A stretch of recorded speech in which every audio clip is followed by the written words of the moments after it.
There was tension in Benue over the weekend as youths took to the streets of Makurdi in a defiant protest against the relentless wave of herdsmen attacks, dressed in black and wielding placards that read "Stop Benue Killings" and a cry for help. The protesters blocked major roads, including the Wurukum Roundabout, bringing traffic to a standstill. This comes just hours after a brutal overnight assault in Yelwata, Guma LGA, where over 200 people were reportedly killed by suspected armed herdsmen. Despite a government ban on public demonstrations, the youth say they feel abandoned and are demanding justice, security and accountability. Let's take a look.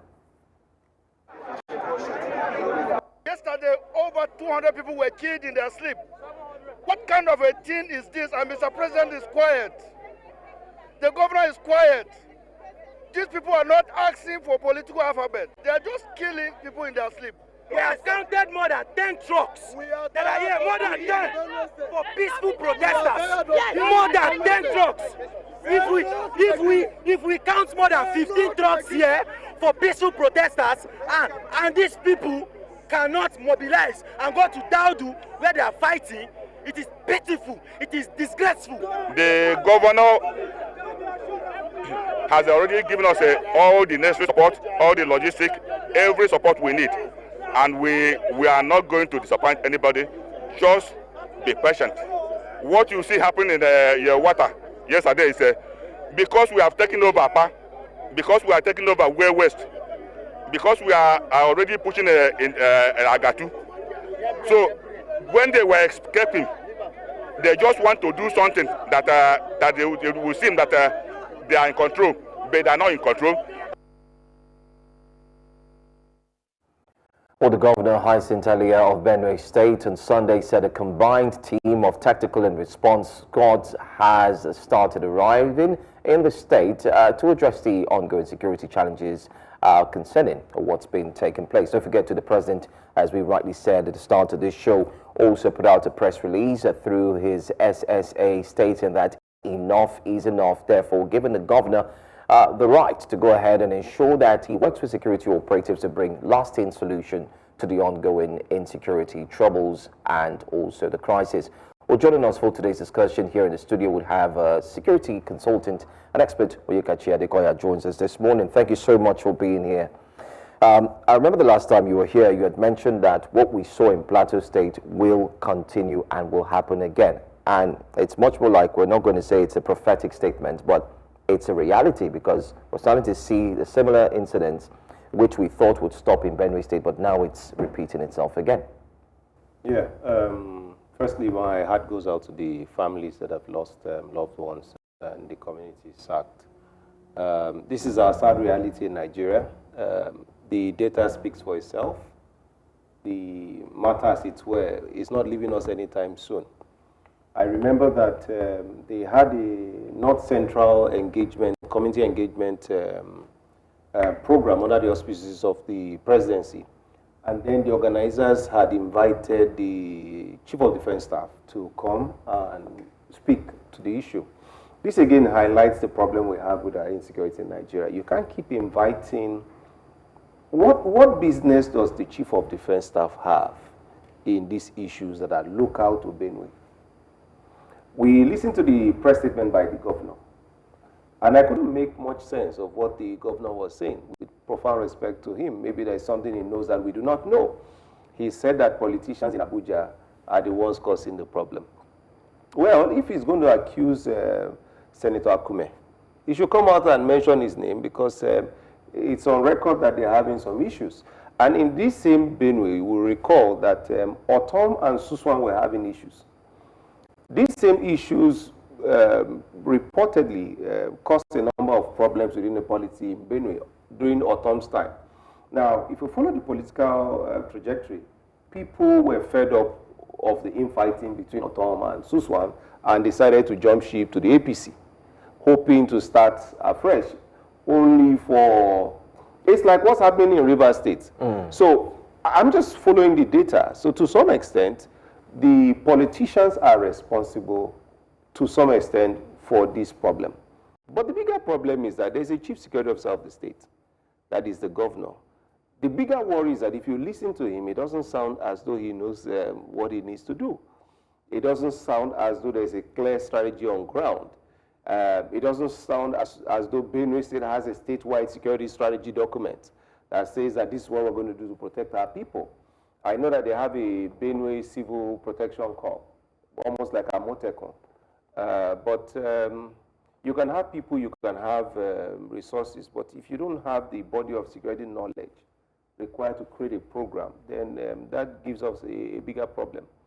So again, for me, you know where I stand most times. It's just the governor. The governor, squarely, this is at the foot of the governor. So if you say that from all indications or from what you've seen, the governor does not sound like he knows what to do. He doesn't give the impression that he's on top of the issue. So what would be done or what should be done? What do you expect the governor to do to maybe give us an impression that he understands what to do? Or how do you think this can be dealt with? Okay, so we go back to the security doctrine that every security issue is local. If it's a local issue, it requires a local solution. Nigerian Governors Forum had said they now support state police. Let them go ahead and do the state police. You say, okay, devoid of state police, what next can we do? The Amoteku Corps is achieving some relative success in Ondo, in some parts of the southwest. So you look at the local government by local government. The governor have a sit down with his local government chairman, create a security strategy that is local to each local government, resource those strategies. When I say resource, it's in this country where you give vigilante people guns and you pay them 20,000 a month. Till tomorrow, some are being paid 30,000 a month. So we resource them, get a local intelligence network in place, like early warning systems. When the people are moving, we say in security, when fast legs are moving, fast eyes must also be moving with them. So you have eyes on the issue, you take command to where command is important, command becomes local, the resources are there. At the local level, these initiatives can address the problems. What the state or federal forces will now come and do will act as a force multiplier. So if you cordon off these people to a particular area, you call in the military to that area, they come, they do a surgical operation, they leave, the local initiative must now move in and keep the peace in conjunction with the police.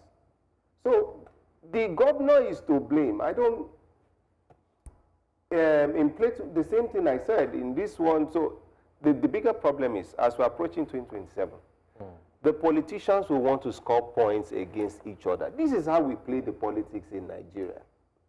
So I do not anticipate that these matters will go down. Rather, if you do we are celebrating unbroken how many years now of democracy? 26. 26 years now. If you just crunch the data over the last 26 years, on the eve of every election cycle, insecurity will spike. Like I said the last time, we are close to a Chibok-style event. And you guys said, am I yeah, but this is over 200 people, and it's not letting up. We are not yet, we are still 1 year plus away. To the elections. To the elections. So those are the bigger issues.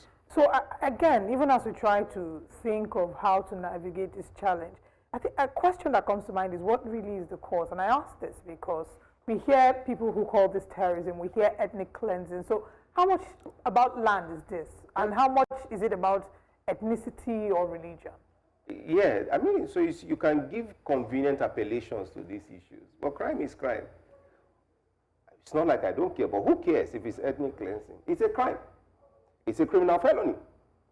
If you criminally trespass on somebody's land, it's a crime. Why I'm asking is because in the president's call to the governor, yes, what he did say was that the governor needs to start reconciliation talk. So the question is, reconciliation between who and who? Is it because of the land? Is it the grazing issue? What are they coming to reconcile, and who are the parties that need to be reconciled? Okay, under the doctrine of statecraft, you need to achieve some balance between kinetic and non-kinetic approaches. So I can understand if it's a governor of a state, it's a governor for everybody. But you must use a bit of a carrot and stick approach. The law as is clear, but the governor has this prerogative of mercy, or even under the law, the powers are given to him by the law. So you have your carrots, you have your stick. look at the Israel-Iranian conflict. America has been pushing Iran to negotiate, while on the other hand, aiding Israel to use a kinetic approach. Either which way, most likely a midpoint will be found.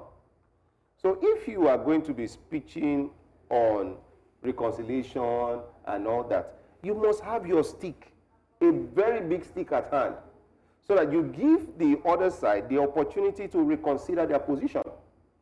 But where the incentive to crime is very high, and the, what do you call this, there's a consequence management is not what it should be. What's consequence management? This is what the law says. If you do this, the law will take its course. But if the law, nobody's been arrested, nobody's been prosecuted, sponsors are not being arrested, not prosecuted, so the incentive to crime is very high. The incentive to gain some political leverage on issues of insecurity is also very high in Nigeria. Because a part can say, let's give the governor a bad eye to affect his re-election. The governor can say, oh, it's the other side, they want to give me a bad eye. I do not care about the squabbles of the political class. We have laws in Nigeria. The governor has a state house of assembly. He can enact laws and get law enforcement to enforce the laws. If he, as long as the laws are justiciable and enforceable, it will be enforced. So he is the chief security officer of the state. If he says that they are politicians, he has the state attorney general now. Bring a case against the politicians. Let them have their day in court. If you have evidence, present it. If you don't have evidence, face the matter at hand. So throwing the civilian population off with all this speak of is ethnic cleansing. It is land grabbing. We do not care as a people. All we care is that Nigeria is not a banana republic.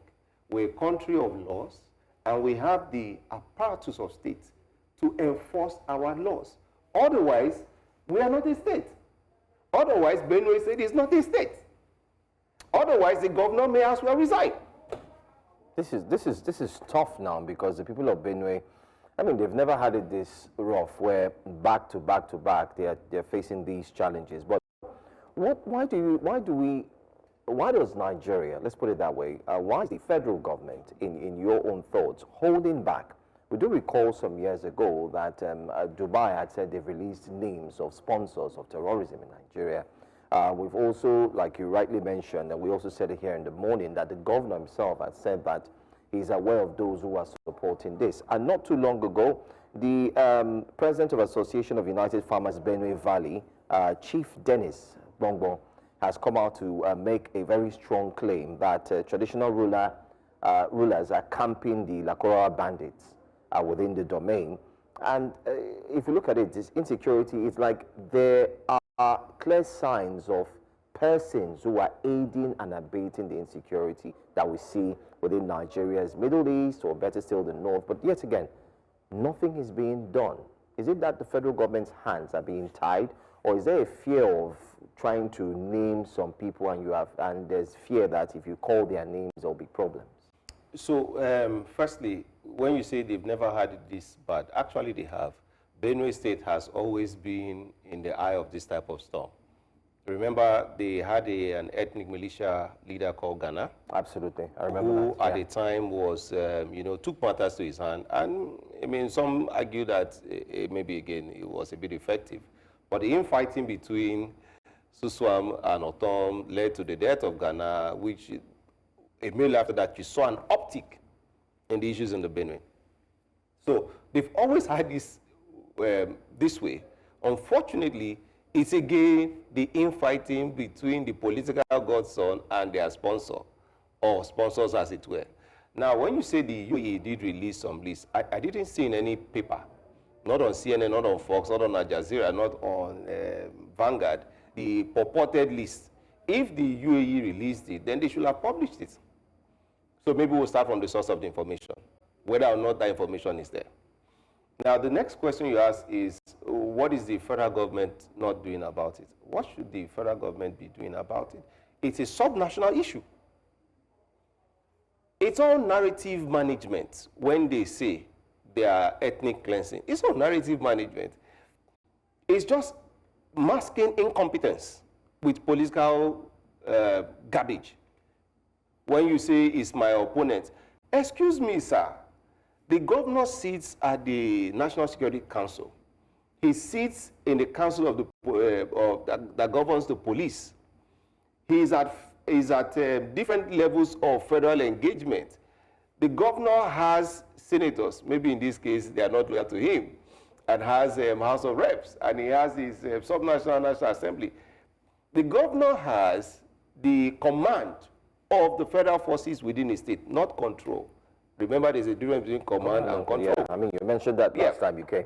So he has everything. If there are these people, like you say, that don't want to be named, he should bite the bullet, or he should resign. This is where I stand now with most of these issues on these states. It is either you will govern or resign. It's either you will govern or you leave the place. And the people should stop looking to Abuja. It's too convenient. You can't trek from Benue to Abuja to protest. In military speak, the communication lines from Benue to Abuja is too far. You will not be effective. You have the office of the governor there in the state capital. Make the place a bit hot for him. Let the governor know that we will not take these excuses again. If the governor now, because of the pressure from his own populace, needs to go and camp in the FCT and cry or wail or dance until he's answered, we don't care. Let the governor govern, or he should allow a person who can govern. And we have some bright cases. Look at Abia State, for example. You have roads, you have infrastructure. The incidence of crime and criminality has dropped. Time it was when in the southeast, you had this issue of IPOP, sit at home Mondays and everything. Okay, now people still sit at home, but Sundays are the new Fridays now for them in the southeast. So there's a bit of a cultural change. But Anambra Governor Soludo took up the issues with these people. He's made progress. Yeah. Alex Oti took up issues with these people. He's made progress. What excuse do you think that father would have in Benue to say, oh, it's my political enemy, or it's ethnic cleansing, or the man is saying he doesn't know what to do? So why do you want to face the federal government? These are internal security issues at the subnational level. His Excellency should be excellent, even on matters of security. The Chief of Army Staff, Oluyede Olufemi, had announced that he was relocating to Benue State. I think it was 2 weeks, or barely 2 weeks ago. Shouldn't that have had some measure of an impact? This relocating is back again. Yeah, he relocated to Benue State, and after a while, he relocates back. God rest the soul of Lieutenant General Tahir Lagaja. When the issue in Bassa happened, I recall that the then Chief of Army Staff also relocated to Bassa. In fact, he did push-ups and press-up with his, and I was complaining that, what business does the military have? Two communities, Nigerian communities, are squabbling, as it were. What is the business of the military there? So you don't think it was his business? He has no business. And sometimes this is about the domestication of our military. We have a bigger problem. And some of us are not seeing the problem. If all our military does is to chase rats, we have a bigger problem. We have hostile countries now to our north. Look at the classic case of Russia-Ukraine, Iran, Israel. In the attack on Russian air bases, what happened? The enemy was able to come deep within the rear of the Russian armed forces, strike at their nuclear triad, effectively taking over 11 aircrafts, which puts Russia at a disadvantage when it comes to its other peer competitors. Look at Israel and Iran. What happened? Mossad was able to infiltrate. And at the time when they were launching attacks, they launched attacks within Iran to take out Iranian air defense, to take out their ready missile response. So that's why you saw that for a long time, Iran could not respond. And its first response was just a mere 100 drones. What am I saying? If we continue with this nonsense we are doing, with, again, respect to everybody, our military will be caught sleeping. One day, it will be to our detriment as a people. We should have a professional fighting force that is ready to defend the territorial integrity of Nigeria, not the community integrity. That's why I said it's a misplaced thing if you invite. So I hear you when Yes. you say, because we understand that the responsibility of the military is to protect the country against external aggression. External aggression. Right? So we are protecting Nigeria's territorial integrity. Correct. However, what if this is interpreted as the fact that the security forces are probably overwhelmed and need some form of morale? Recall that when the attacks in Borno had happened, the governor had gone to be with the people, stayed in the communities against what some would perceive as better judgment, slept there for like 3 nights, just to boost morale, Yes. right? So maybe this is interpreted as an action to boost morale so that they can also exchange intelligence. You said the governor. The governor, I know. Did you say the I did not chief say of the defense I staff? know. He's the governor now. He elected on this thing. Security, protection of life and property shall be the primary function of government. The primary function of Governor Ayu? Alu, or was the father? Alia. Okay, Alia. Hyacinth Alia. Hyacinth Alia. Reverend Father. Reverend Father. That is his #1 job. If he's failing at it, he should leave the government house. So, to the point, the Benue State governor went there and stayed there some days. In the theater, so I have some personnel in that area. Those are deep field locations. We call them deep field locations. The risk rating there is high to extreme risk. So the governor to move in there he shows you where the man's heart is at. Since this incident, you just read from the body language and the statements of Father Hyacinth to get a gauge of, oh, I had a plan, it didn't work, or we are going to do something. All you just said is that it's my political detractors. That is not hope is not a strategy. So what I'm saying is that to the point that if we keep domesticating our military, a day will come in this country when we will need a military to defend against external aggression, but we'll have had a military that just knows how to chase flies.